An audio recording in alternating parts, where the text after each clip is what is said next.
Hey, how's it going? I'm just kind of testing a video blog. I don't know why. I just kind of felt like I was watching a bunch of people like Sexy Phil and Bluntly 3000, and I'm just kind of like, that'd be kind of fun to do. Just kind of rant about things. Just kind of get my opinion out there. So I figured, hey, why not do it? But unfortunately, in order to do it, I did have to do a bit of ghetto rigging. So as you can see from the Rock Band microphone, little Rock Band logo right there, and my wonderful camera system, which I'm going to show you now before I even begin any sort of rant. It does consist of a few unorthodox objects. As you can see, my monitor. Woo. The Staples easy button, the glass filled with change. Okay, wonderful. My camera is like 15 years old. It's a Clicksmart 310N. I got it when I first got DSL or something like that. I forget. It's like ancient. So what do I feel like ranting about? How about the news? As an American citizen, I watch the news every night. I'm 20 years old. I love American politics. I'm extremely interested in what's going on in my country. Let me fix my camera a little bit more.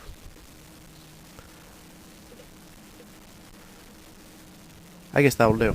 So I'm extremely interested in what's going on in my country, what's going on in Congress, what sorts of laws are being passed, how we're interacting with foreign governments, what our foreign policies are, who's going to be the next president, so on and so forth. I pay lots of attention to all that. And the reason is because most of the time, even though it doesn't directly affect me, in the long run it will affect me.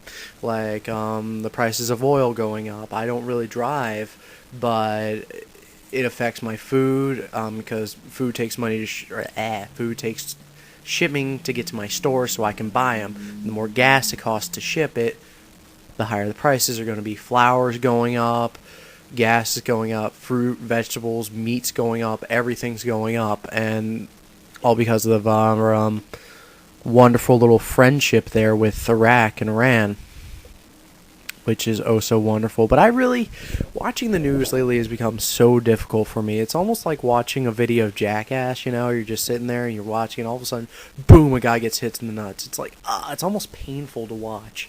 I mean, because most of the time it's not even really news. It's like, you get retarded stories. Like, I don't care what underwear Britney Spears is wearing, if she's wearing any at all. I don't care who she ran over last week. I don't care who's an alcoholic this week. I don't care who died. I don't care, so on and so forth. I care about more important things, like Ted Kennedy getting a brain cancer. I'm not 100% sure which kind. But I was watching not Meet the Press, I was watching CNN, I believe it was, and they had Tim Russert from Meet the Press on there, and he's just like, he's mourning Ted Kennedy already, okay? Is anyone else saying anything wrong with this? He's not dead yet. Everyone's like, we're going to miss him so much, and he's been on Meet the Press since 1976 on, and he's been the most featured person, we're going to build a memorial shrine and all. It's like, he's not dead.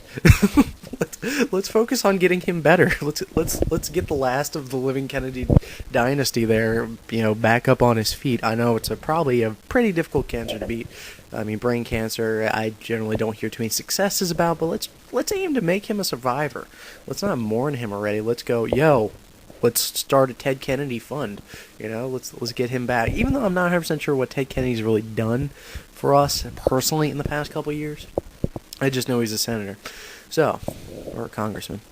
Yeah, I mean, watching the news now, though, it's so difficult.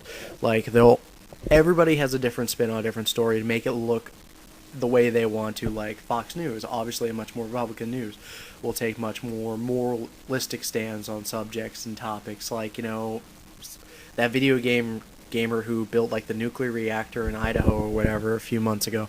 All of a sudden they show him playing like Call of Duty 4. Like, look, video games made him do it. Then CNN, showed him watching TV, and it was like, oh my god, TV movies made him do it.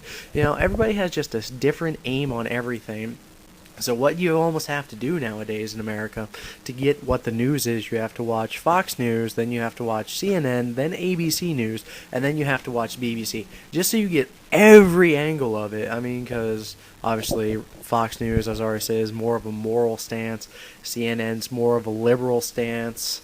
BBC World News is more like, hey, America's retarded. And then ABC News is generally a pretty blended liberal stance with a moral stance. Really, none of them are 100% reliable. None of them really present you the news. No one tells you exactly what's going on, and it really is starting to piss me off because, I only have such a limited time to absorb what's going on around me. I really want to be handed like a little piece of paper every day that goes, hey, Matt, here, this is what's going on in the world. All right, well, somebody blew up something. Okay, yeah, that would be wonderful. I don't want to hear that someone's semi-innocent, or I don't want to be reading the scroll. Evident enough, Lewis Black, who also hates it. I mean, I watch the news in order to hear the news, see people. I don't want to read the news. I'd pick up a newspaper then, or I'd read internet articles, which I have to now because they're pretty much neutral, and then you get everybody's opinion very quickly and very shortly. So, American news has become retarded. It's all corporated. I know that sounds very hippie of me, like down with the corporation, man, but it's true. We all know they're owned by conglomerates, and we all know they're being influenced to make certain companies look better. Certain things like, say one news group is being influenced by Major Oil, and there's investigation going on with Major Oil about fund stealing or laundering or I don't know, supplies, black market selling, I have no idea, prostitution, whatever. They'll make Big Oil seem like the victim, whereas the other one will make like the people seem like the victim, and you watch both and you're kind of stuck in the middle. You have no idea what's going on. You're just going to be like, what? Huh? What? Chinese prostitutes, what? And then they inject stupid things like celebrities into major news. I don't want to hear about Mel Gibson taking Britney Spears to some island I will never get the chance to go see. Some little island paradise so she can relax. And you know what? Paparazzi have to be the saddest people on the face of the earth because they just stalk these people. These normal, off the screen, they're normal, everyday people. I give you $100 that says, I don't know who would be a good. Christian Bale would rather just sit down in front of his TV, watch his news, drink a beer, max the relax, than go sporting off in some supercar every night and doing all that fun, fancy shit. They're average, normal people off screen, and just leave them alone. Stop stalking these people. I don't care about hearing them. You just need to get lives. Because every time you take a picture of Britney Spears' nipple, I have to see it for like 48 hours after that, just non-stop. It's getting old. I'm turning off this monitor now because I keep looking at myself. But it's just stop it. It's getting ridiculous. And that's pretty much all I have to say on that topic because I've been ranting for a good couple of minutes, and I hope somebody laughs at it. I didn't really think I said anything too funny, but I'm going to post it on YouTube anyway as a test. Send it to all my friends, Chrisman, John, CJ. Awesome. Catch you later. Owen, Sarah. Peace out. Bye.